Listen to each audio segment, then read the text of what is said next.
OK, au verset 11 à 21. Mais lorsque Céphas vint à Antioche, je lui résistai en face parce qu'il était répréhensible. En effet, avant l'arrivée de quelques personnes envoyées par Jacques, il mangeait avec les païens. Et quand elles furent venues, il s'esquiva et se tint à l'écart par crainte des circoncis. Avec lui, les autres Juifs usèrent aussi de dissimulation, en sorte que Barnabas même fut entraîné par leur hypocrisie. Voyant qu'il ne marchait pas droit selon la vérité de l'Évangile, je dis à Céphas, en présence de tous, si toi, qui es juif, tu vis à la manière des païens et non à la manière des Juifs, pourquoi forces-tu les païens à judaïser? Nous sommes juifs de naissance et non pécheurs d'entre les païens. Néanmoins, sachant que ce n'est pas par les œuvres de la loi que l'homme est justifié, mais par la foi en Jésus-Christ, nous aussi nous avons cru en Jésus-Christ afin d'être justifiés par la foi en Christ et non par les œuvres de la loi, parce que nulle chair ne sera justifiée par les œuvres de la loi. Mais tandis que nous cherchons à être justifiés par Christ, si nous étions aussi nous-mêmes trouvés pécheurs, Christ serait-il un ministre du péché? Loin de là. Car si je rebâtis les choses que j'ai détruites, je me constitue moi-même un transgresseur. Car c'est par la loi que je suis mort à la loi afin de vivre pour Dieu. J'ai été crucifié avec Christ, et si je vis, ce n'est plus moi qui vis, c'est Christ qui vit en moi. Si je vis maintenant dans la chair, je vis dans la foi au Fils de Dieu, qui m'a aimé et qui s'est livré lui-même pour moi. Je ne rejette pas la grâce de Dieu, car si la justice s'obtient par la loi, Christ est donc mort en vain. Donc, pour résumer ces versets que je viens de lire, Pierre et d'autres frères ont plus tard agi d'une manière qui ne concordait pas avec l'Évangile, quand ils se tenaient à l'écart des chrétiens païens, comme si la loi mosaïque était toujours en vigueur. OK, Pierre et d'autres frères avaient agi de cette façon et Paul les avait réprimandés en leur rappelant ce qu'ils savaient déjà. Le salut est par la foi en Christ et non par la loi de Moïse, à laquelle ils étaient morts. Il dit que Céphas vint à Antioche. Bon, ça devait être apparemment dans la période décrite en Acte 15, verset 35. Donc, après que la lettre a été envoyée, Paul et Silas et Barnabas sont retournés à Antioche. Verset 35. Paul et Barnabas demeurèrent à Antioche, enseignant et annonçant avec plusieurs autres la bonne nouvelle de la parole du Seigneur. Donc, quand il est venu, on dit que avant, quand Pierre est arrivé, il mangeait avec les païens. Manger ensemble, c'était un signe de communion fraternelle. Vous vous rappelez peut-être que selon 1 Corinthiens 5, verset 11, si pour ce qui concerne un chrétien qui vit dans le péché et qui ne se repent pas, on ne doit même pas manger avec un tel. C'est-à-dire, on ne doit pas avoir de la communion. S'il y a un domaine dans lequel les églises manquent très souvent à leur devoir, à mon avis, c'est dans cette question de discipline, de correction. On n'a pas le courage, peut-être, de faire ce que la parole de Dieu nous enseigne clairement à faire. Mais de toute façon, manger ensemble, c'est un signe qu'on est en communion. Acte 11, 2 et 3, c'est là où Pierre avait été chez Corneille et quand il est revenu et que les frères juifs le reprochaient, ils ont dit, tu es entré chez un païen, tu as même mangé avec eux. Donc, encore, si on n'est pas en communion, on ne doit pas manger ensemble. Si on mange ensemble, c'est un signe qu'on est en communion. Mais après, Pierre s'esquiva et se tint à l'écart, c'est-à-dire il a cessé de s'associer fraternellement avec les chrétiens d'origine païenne. Et il a fait ça, on dit, quand quelques personnes de chez Jacques étaient arrivées. Les gens aiment trop souvent mettre Paul et Jacques en opposition. Et voilà un des versets sur lesquels peut-être on s'appuie. Mais à mon avis, il n'est pas du tout probable que ces personnes venues de chez Jacques représentaient l'attitude de Jacques. Parce que en Actes chapitre 15, lui, il avait parlé assez clairement, c'est lui qui avait même tiré la conclusion de la discussion concernant s'il fallait imposer la circoncision et la loi de Moïse aux païens qui se convertissaient.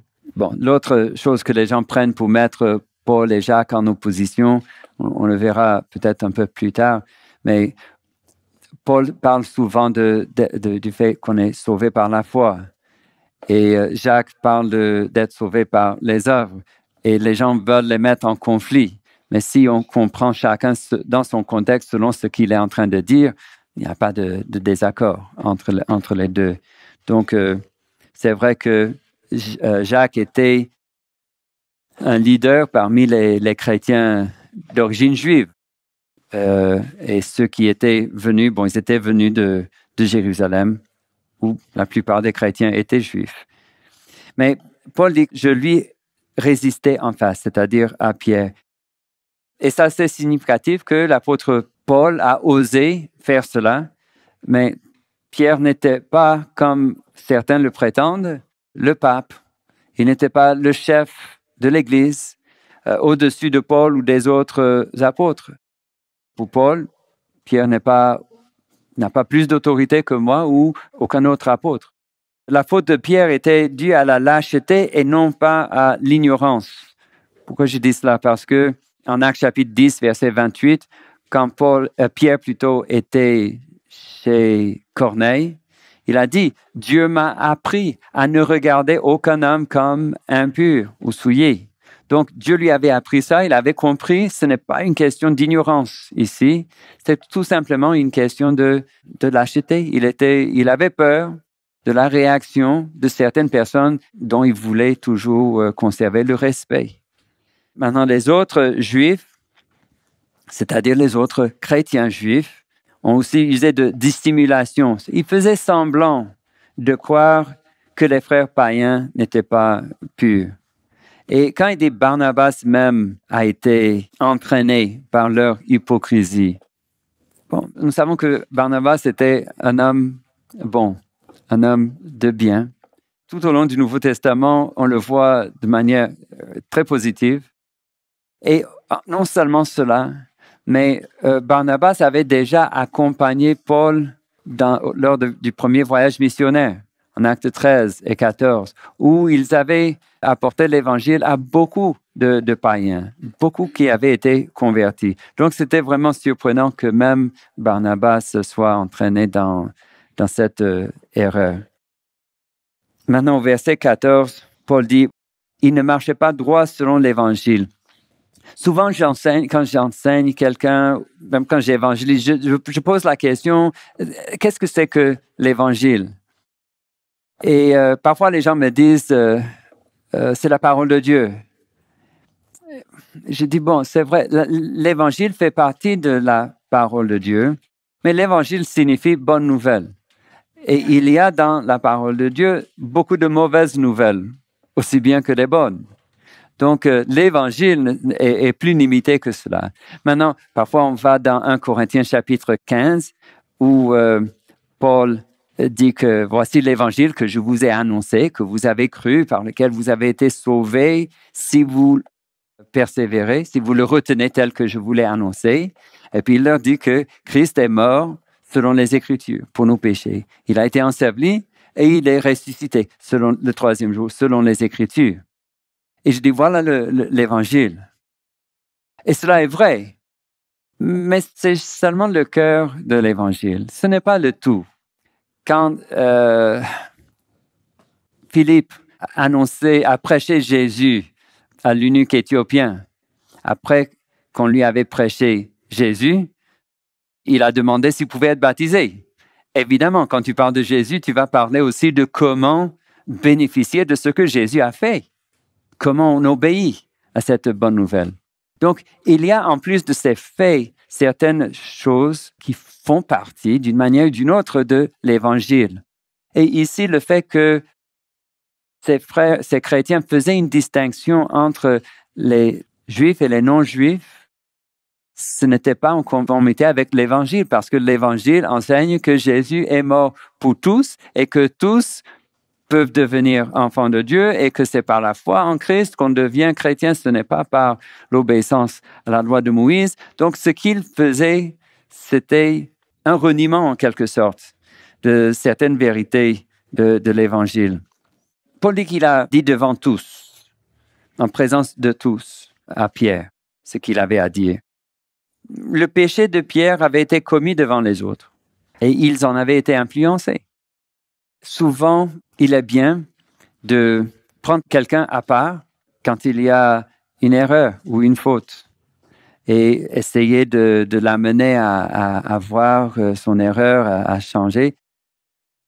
Mais il y a aussi des situations où il faut une correction en même temps, parfois même devant toute l'Église. Et je pense que Paul avait raison dans ce cas. Comme je le dis, ce que Pierre avait fait, les autres avaient vu, et ils allaient certainement aussi peut-être se référer à ce que Pierre avait fait pour soutenir un tel comportement.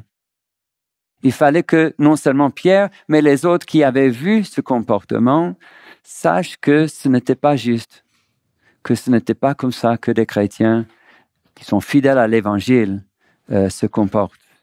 Il dit à Pierre, c'est toi qui vis à la manière des païens. Ben, normalement, si on me dit que quelqu'un vit comme un païen, je vais penser au côté moral, à son comportement, sa moralité. Sûrement, Paul veut dire que Pierre n'observait pas certains aspects de la loi de Moïse, n'observait plus certains aspects. Donc, de certaine manière, il vit maintenant comme les païens vivent, mais ce n'est pas le péché. Mais puis, ils disent, mais si toi, tu n'observes pas tout ce qui est dans la loi, pourquoi est-ce que tu forces les païens à judaïser? Bon, il les force à judaïser comment? Ce n'est pas explicitement, mais c'est par les implications de ces actions. Parfois, ce que nous faisons donne un message, même si ce n'est pas exprimé en parole. Et l'idée que Pierre communiquait, que ce soit consciemment ou pas, c'est que si vous, les chrétiens païens, vous voulez que je vous accepte au même titre que les chrétiens juifs, vous devez devenir juifs aussi. Vous devez changer pour que vous soyez comme eux. Sinon, je vais vous traiter d'une autre manière. Et puis, il dit, nous sommes juifs de naissance et non pécheurs d'entre les païens. Je ne sais pas s'il a dit cela de manière ironique, mais l'idée, c'est que malgré les prétentions à la supériorité, les chrétiens juifs avaient vu l'impossibilité de se sauver par leur propre justice sous la loi. Il dit, nous sommes juifs. Néanmoins, sachant que ce n'est pas par les œuvres de la loi que l'homme est justifié, mais par la foi en Jésus-Christ, nous aussi nous avons cru en Jésus-Christ, afin d'être justifiés par la foi en Christ et non par les œuvres de la loi, parce que nulle chair ne sera justifiée par les œuvres de la loi. Je ne sais pas combien de fois Paul va dire cela dans cet épître. Vous voyez que c'est clair.